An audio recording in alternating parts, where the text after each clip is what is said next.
മക്കളെ 22,000 plus വേക്കൻസിയുമായിട്ട് group ഡിയുടെ പുതിയ നോട്ടിഫിക്കേഷൻ മറ്റൊന്ന്, അതായത് ജനുവരി 31 വരാൻ പോവുകയാണ്. ആ നോട്ടിഫിക്കേഷൻ വരുമ്പോൾ നിങ്ങൾ ഇപ്പോ അപ്ലൈ ചെയ്യരുത്. ഞാൻ നിങ്ങൾക്ക് അതിന്റെ റീസൺസ് പറഞ്ഞുതരാം എന്താണെന്ന്.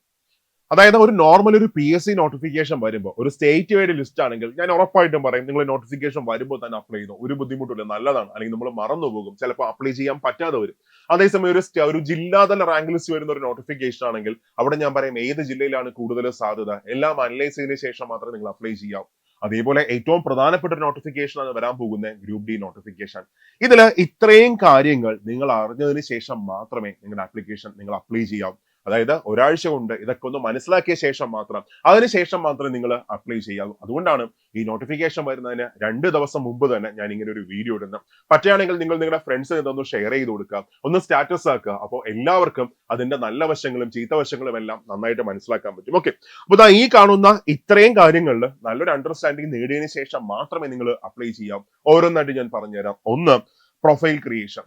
അതായത് നിങ്ങൾ റെയിൽവേ എക്സാം ആദ്യമായിട്ട് എഴുതുന്ന ഒരു കുട്ടിയാണെങ്കിൽ നമുക്കൊരു റെയിൽവേയുടെ വെബ്സൈറ്റിനകത്ത് ഒരു പ്രൊഫൈൽ ക്രിയേറ്റ് ചെയ്യേണ്ടി വരും. ആ പ്രൊഫൈൽ ക്രിയേറ്റ് ചെയ്യുമ്പോൾ അവിടെ നമ്മുടെ പേര്, നമ്മുടെ അച്ഛന്റെ പേര്, ഇതൊക്കെ എങ്ങനെയാണോ SSLC സർട്ടിഫിക്കറ്റിൽ കിടക്കുന്നത് അതേപോലെ മാത്രമേ നിങ്ങൾ അവിടെ കൊടുക്കാവൂ. അല്ലാതെ ചിലപ്പോ യഥാർത്ഥ പേരിൽ എന്തെങ്കിലും ഇനിഷ്യൽ ഒരു വ്യത്യാസം കാണാം, അല്ലെങ്കിൽ സെക്കൻഡ് നെയിമിൽ ഒരു വ്യത്യാസം കാണാം. പക്ഷേ SSLC സർട്ടിഫിക്കറ്റ് അങ്ങനെ ആയിരിക്കത്തില്ല. സോ എനിക്ക് പറയാനുള്ളത്, എങ്ങനെയാണോ നിങ്ങളുടെ SSLC സർട്ടിഫിക്കറ്റിനകത്ത് ആ പേരുകൾ കിടക്കുന്നത് അതേപോലെ മാത്രമേ നിങ്ങൾ പ്രൊഫൈൽ ക്രിയേറ്റ് ചെയ്യുമ്പോൾ അവിടെ പേര് കൊടുക്കാവൂ. ഓക്കെ, അപ്പൊ ഒന്നാമതായിട്ട് ഈ പ്രൊഫൈൽ ക്രിയേഷൻ എങ്ങനെയാണെന്ന് അത് നന്നായിട്ട് നിങ്ങൾ മനസ്സിലാക്കാം. അപ്പൊ അതിനുവേണ്ടി നമ്മൾ സൂപ്പർ നോട്ട്സിന്റെ ഈ ചാനലിൽ തന്നെ ഡീറ്റെയിൽ ആയിട്ട് എല്ലാത്തിന്റെയും വീഡിയോ നമ്മൾ ഇട്ടിട്ടുണ്ട്. ഇതെല്ലാം കണ്ട് മനസ്സിലാക്കിയ ശേഷം മാത്രമേ നമ്മൾ ആപ്ലിക്കേഷൻ മുന്നോട്ട് കൊണ്ടുപോകും. അത് കഴിഞ്ഞ് രണ്ടാമത് സോൺ സെലക്ഷൻ ആണ്. ഏത് RRBയിലാണ് നമ്മൾ അപ്ലൈ ചെയ്യേണ്ടത്. ഇപ്പൊ നമുക്ക് ഏറ്റവും അടുത്തുള്ള RRB ചെന്നൈ RRB ആണ് വരുന്നത്. പക്ഷേ ചിലപ്പോൾ അവിടെ നമുക്ക് പ്രൊമോഷൻ സാധ്യതയുള്ള, നമ്മുടെ ക്വാളിഫിക്കേഷൻ വെച്ച് പ്രൊമോഷൻ സാധ്യതയുള്ള ഒരു പോസ്റ്റിന്റെ വേക്കൻസി കുറവായിരിക്കും. അങ്ങനെയാണെങ്കിൽ ചിലപ്പോൾ നമ്മൾ മറ്റൊരു RRB നമ്മൾ ചൂസ് ചെയ്യേണ്ടി വരും. അപ്പൊ നിങ്ങൾ വ്യക്തമായിട്ട് മനസ്സിലാക്കണം, മറ്റൊരു RRB പോയാൽ എത്ര വർഷം കഴിഞ്ഞ് നാട്ടിൽ വരാൻ പറ്റത്തുള്ളൂ, അതേപോലെ തന്നെ അവിടെ നമ്മുടെ ജോലി സാധ്യത എത്രത്തോളമായിരിക്കും, പ്രൊമോഷൻ ചാൻസ് എത്രത്തോളമായിരിക്കും, എവിടെ വെച്ചാൽ നമുക്ക് പെട്ടെന്ന് ജോലി കിട്ടും. അങ്ങനെ എല്ലാം മനസ്സിലാക്കിയ ശേഷം മാത്രമേ നിങ്ങൾ ഒരു RRB നിങ്ങൾ ചൂസ് ചെയ്യാം. അല്ലാതെ നമുക്ക് പ്രൊഫൈൽ കറക്ഷൻ വരുന്ന സമയത്ത്, ഈ കറക്ഷൻ വിൻഡോ ഓപ്പൺ ആവുന്ന സമയത്ത് പ്രൊഫൈലോ അതേപോലെ നമ്മൾ സെലക്ട് ചെയ്ത RRB അതൊന്നും മാറ്റാൻ പറ്റത്തില്ല. അപ്പൊ അത് വ്യക്തമായിട്ട് നിങ്ങൾ ഒരു ധാരണ ഉണ്ടാക്കിയെടുക്കണം, ഏത് RRBയിലാണ് നിങ്ങൾ അപ്ലൈ ചെയ്യേണ്ടത്. ഓക്കെ, അത് കഴിഞ്ഞ് മൂന്നാമതായിട്ട് എന്താണ് ജോബ് നേച്ചർ എന്ന് നിങ്ങൾ മനസ്സിലാക്കി വെക്കുക. ഇപ്പൊ ഞാൻ ഡീറ്റെയിൽ ആയിട്ട് ഒരു വീഡിയോ ചെയ്തിട്ടുണ്ട്, ഓരോ ജോലിയുടെ സ്വഭാവം എന്താണ്. അതായത് 11 പോസ്റ്റിലേക്കാണ് ഇപ്പൊ നോട്ടിഫിക്കേഷൻ വരാൻ പോകുന്നത്.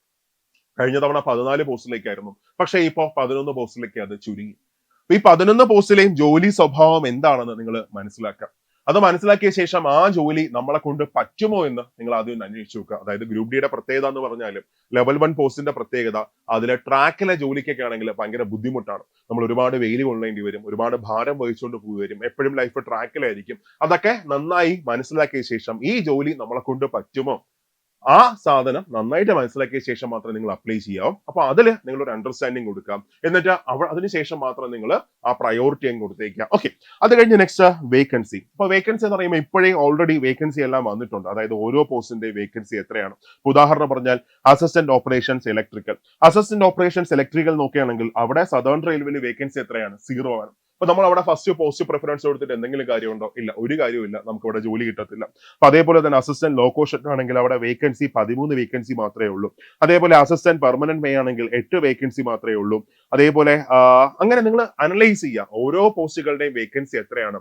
അപ്പോൾ പോസ്റ്റ് പ്രിഫറൻസ് കൊടുത്താൽ എനിക്ക് ജോലി കിട്ടാനുള്ള സാധ്യതയുണ്ടോ, അത് നന്നായിട്ട് മനസ്സിലാക്കിയ ശേഷം മാത്രമേ നിങ്ങൾ അപ്ലൈ ചെയ്യാവൂ. ഓക്കെ, അതേപോലെ തന്നെ ഫിസിക്കൽ സ്റ്റാൻഡേർഡ്സും കൂടെ ശ്രദ്ധിക്കേണ്ട ഒരു കാര്യമാണ്. ഇപ്പൊ ഫിസിക്കൽ സ്റ്റാൻഡേർഡ്സ് എന്ന് പറഞ്ഞാൽ ഇപ്പോ നോട്ടിഫിക്കേഷനകത്ത് റെയിൽവേ പറയുന്നത് ഇങ്ങനെയാണ്, ഇത് പ്രാവർത്തികമാക്കി തുടങ്ങിയിട്ടില്ല ഇതുവരെ, ഇനിയെ നമുക്ക് അറിയാൻ പറ്റത്തുള്ളൂ. അതായത് സപ്പോസ് സങ്കല്പിച്ചോ, എനിക്കിപ്പോ A2 മെഡിക്കൽ സ്റ്റാൻഡേർഡ് ഉള്ള ഒരു പോസ്റ്റ് ഞാൻ ഫസ്റ്റ് പ്രിഫറൻസ് വെച്ചു. പക്ഷെ എനിക്ക് അവിടെ പോയി മെഡിക്കൽ എടുത്തപ്പോൾ എനിക്ക് A2 മെഡിക്കൽ സ്റ്റാൻഡേർഡ് ഇല്ല. അങ്ങനെയാണെങ്കിൽ എനിക്ക് താഴേക്കുള്ള പോസ്റ്റുകൾ ക്ലെയിം ചെയ്യാൻ പറ്റത്തില്ല, അങ്ങനെ റെയിൽവേ പറയുന്നുണ്ട്. അപ്പൊ അതുകൊണ്ട് തന്നെ നിങ്ങൾ നിങ്ങളുടെ മെഡിക്കൽ സ്റ്റാൻഡേർഡ് ഒന്ന് മനസ്സിലാക്കണം. എന്താണ് നിങ്ങളുടെ ഫിസിക്കൽ സ്റ്റാൻഡേർഡ്സ്? അത് പറ്റുകയാണെങ്കിൽ എന്ത് ചെയ്യുക, ഒരു ഐ ഹോസ്പിറ്റലിൽ പോയിട്ട് നിങ്ങൾ ഒന്ന് ചെക്ക് ചെയ്ത് നോക്കുക. വലിയ പൈസയൊന്നും ആവത്തില്ല, ഒരു 50-60 ആവത്തുള്ളൂ. അപ്പോൾ അത് ചെക്ക് ചെയ്ത ശേഷം മാത്രമാണെങ്കിൽ നമുക്ക് കൃത്യമായിട്ട് അറിയാൻ പറ്റും എന്താണ് നമ്മുടെ മെഡിക്കൽ സ്റ്റാൻഡേർഡ്സ്. അതിനുശേഷം നമുക്ക് തീരുമാനിക്കാം നമുക്ക് അപ്ലൈ ചെയ്യാൻ പറ്റുന്ന പോസ്റ്റുകൾ ഏതൊക്കെയാണെന്ന്. അതിനെക്കുറിച്ച് വ്യക്തമായിട്ട് ഒരു ധാരണ ഉണ്ടാക്കിയെടുക്കാം. അതേപോലെ മെഡിക്കൽ സ്റ്റാൻഡേർഡ്സിൽ നിങ്ങൾ ഒരു ധാരണ ഉണ്ടാക്കിയെടുക്കാം.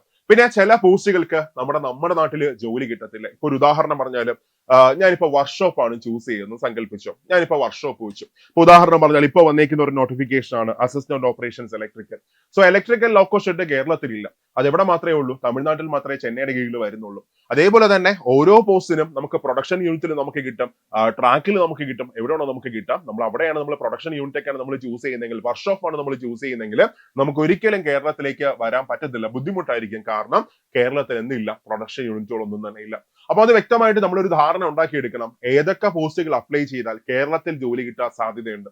നമ്മുടെ മനസ്സിനകത്തുള്ള ഇപ്പോഴത്തെ ചിന്ത എന്താണ്? എങ്ങനെയെങ്കിലും നമുക്കൊരു ജോലി മേടിച്ചെടുക്കണം, നാട്ടിൽ നിൽക്കുകയോ പുറത്തു പോവോ എന്തായാലും കുഴപ്പമില്ല. പക്ഷേ ഒരു ജോലി കിട്ടി കഴിഞ്ഞാൽ അങ്ങനെയൊന്നും ആയിരിക്കത്തില്ല. അപ്പൊ ഫാമിലിയൊക്കെ പ്രയോറിറ്റി വരും. നാളെ നിങ്ങൾ ഒരു കല്യാണം കഴിക്കും, നിങ്ങൾക്ക് കുഞ്ഞുണ്ടാവും, നിങ്ങൾക്ക് അച്ഛനും അമ്മയ്ക്കൊക്കെ വയസ്സായി വരും. അപ്പൊ അവരെയൊക്കെ നോക്കേണ്ട ആവശ്യം വരും. അപ്പൊ എപ്പോഴും അങ്ങോട്ടും ഇങ്ങോട്ടൊക്കെ മാറി നിൽക്കുന്നത് ബുദ്ധിമുട്ടായിരിക്കും. അപ്പൊ ആ കാര്യങ്ങളൊന്ന് ശ്രദ്ധിക്കുക. ഏതൊക്കെ പോസ്റ്റുകൾ അപ്ലൈ ചെയ്താൽ കേരളത്തിൽ ജോലി കിട്ടാൻ സാധ്യതയുണ്ട് അത് നന്നായിട്ട് മനസ്സിലാക്കിയ ശേഷം മാത്രമേ നിങ്ങൾ അപ്ലൈ ചെയ്യാവൂ. അത് കഴിഞ്ഞാൽ നെക്സ്റ്റ് വൺ, അടുത്തത് നമ്മുടെ പ്രീവിയസ് കട്ട് ഓഫ് നന്നായിട്ടൊന്ന് മനസ്സിലാക്കുക. ഓരോ RRBയുടെയും പ്രീവിയസ് കട്ട് ഓഫ് എത്രയായിരുന്നു? അപ്പൊ കട്ട് ഓഫ് ചില RRBയിൽ കൂടുതലായിരിക്കും, ചില RRBയിൽ കുറവായിരിക്കും. അവിടുത്തെ കോമ്പറ്റീഷൻ റേഞ്ച് നോക്കി അവിടെയുള്ള ആൾക്കാർ എങ്ങനെ പ്രിപ്പയർ ചെയ്യും നോക്കി മാത്രം ശേഷം നിങ്ങൾ നിങ്ങളുടെ RRB നിങ്ങൾ ചൂസ് ചെയ്യാം. then അത് കഴിഞ്ഞാൽ നെക്സ്റ്റ് പ്രൊമോഷൻ ചാൻസ്. ഏറ്റവും പ്രധാനപ്പെട്ട ഒരു സാധനമാണ്. നിങ്ങൾ ഏത് ട്രേഡ് ആണോ പഠിച്ചത്, നിങ്ങൾക്ക് ഏത് ഹയർ ക്വാളിഫിക്കേഷൻ ആണോ നിങ്ങൾക്ക് ഉള്ളത്, അപ്പോ അതനുസരിച്ച് മാത്രമേ നിങ്ങൾ പോസ്റ്റ് പ്രിഫറൻസ് കൊടുക്കാവൂ. ഉദാഹരണം പറഞ്ഞാൽ നിങ്ങൾ ബിടെക് ഇലക്ട്രിക്കൽ ആണെന്ന് സങ്കല്പിച്ചോ, പക്ഷെ നിങ്ങൾ ഫസ്റ്റ് പ്രിഫറൻസ് കൊടുക്കുന്നത് മെക്കാനിക്കൽ ആയിരിക്കും. അങ്ങനെയാണെങ്കിൽ നിങ്ങൾക്ക് അവിടെ പ്രൊമോഷൻ ചാൻസ് ഉണ്ടോ? ഇല്ല, പ്രൊമോഷൻ ചാൻസ് കമ്പാരിറ്റീവ്ലി കുറവായിരിക്കും. അപ്പൊ അത് നന്നാക്കി മനസ്സിലാക്കിയ ശേഷം മാത്രമേ നിങ്ങൾ ഈ ആപ്ലിക്കേഷൻ കൊടുക്കാവൂ. അല്ലെങ്കിൽ എന്ത് സംഭവിക്കും, നമ്മൾ ഉള്ള കാലം മൊത്തം നമ്മൾ ലെവൽ 1 അല്ലെങ്കിൽ ഒരു 7-8 വർഷം കഴിയുമ്പോൾ പ്രൊമോഷൻ കിട്ടിയെടുത്ത് ലെവൽ 2 അത്രയും കാലത്ത് നമ്മൾ കാത്തിരിക്കേണ്ടി വരും. അതേസമയം നമുക്ക് പ്രൊമോഷൻ ചാൻസ് ഉള്ള ഒരു പോസ്റ്റിനാണ് നമ്മൾ ഫസ്റ്റ് പ്രിഫറൻസ് കൊടുക്കുന്നതെങ്കിൽ നമുക്ക് എന്ത് ചെയ്യാൻ പറ്റും, നമ്മുടെ കൺസേൺ ഡിപ്പാർട്ട്മെന്റിൽ നമുക്ക് ജോലി കിട്ടും. അവിടെ നമുക്ക് ടെസ്റ്റ് എഴുതി പെട്ടെന്ന് നമുക്ക് മേലോട്ട് പോകാനുള്ള സാധ്യത കൂടുതലാണ്. അപ്പൊ അല്ലാതെ നമുക്കും ടെസ്റ്റ് എഴുതാം, ഇല്ല എന്ന് പറയുന്നില്ല, പക്ഷെ കുറച്ചും കൂടെ സാധ്യത കൂടുതൽ ഇതിനായിരിക്കും. അങ്ങനെ ഇത്രയും ഫാക്ടേഴ്സിനെ കുറിച്ച് നല്ല ധാരണ ഉണ്ടാക്കിയ ശേഷം മാത്രമേ നിങ്ങൾ ആപ്ലിക്കേഷൻ മുന്നോട്ട് കൊണ്ടുപോകും. മറക്കരുത്. അല്ലെങ്കിൽ നമുക്ക് വച്ചു കഴിഞ്ഞാൽ പിന്നെ ഒന്നും ചെയ്യാൻ പറ്റത്തില്ല.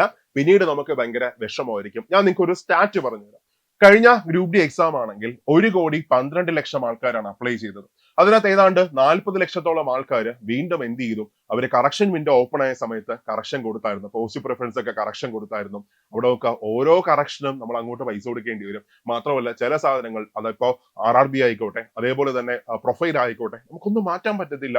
അതുകൊണ്ട് തന്നെ ആദ്യം വയ്ക്കുമ്പോൾ, അപ്ലൈ ചെയ്യുമ്പോൾ ഇത്രയും കാര്യങ്ങൾ നന്നായിട്ട് ശ്രദ്ധിച്ച ശേഷം മാത്രം, ഇതിൽ നല്ലൊരു അറിവുണ്ടായ ശേഷം മാത്രമേ നിങ്ങൾ അപ്ലൈ ചെയ്യാം. അപ്പൊ അതിന് വേണ്ടിയിട്ട് ഇതിനെക്കുറിച്ചുള്ള എല്ലാ വീഡിയോസും സൂപ്പർ നോട്ട്സിന്റെ ഈ SSC RRB ചാനലിൽ നമ്മൾ പ്രൊവൈഡ് ചെയ്തിട്ടുണ്ട്.